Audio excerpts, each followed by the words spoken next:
Welcome back. When you are using a shopping cart system such as ThriveCart, the principles of setting up a specific funnel are similar to those on the affiliate networks.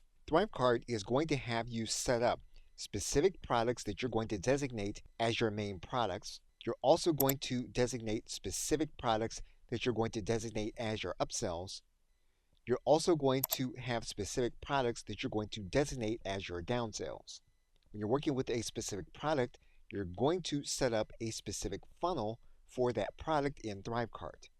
So for example, let's assume that you're going to be working with this specific product, and you then click Create Funnel. In ThriveCart, you would then click Enable this as a sales funnel for this specific product. Now, after you determine how you're going to deliver the main product, ThriveCart is going to give you a specific area where you're going to configure your upsells and downsells. You'll see that one product is already configured as the upsell. If you have downsells available, you can configure them.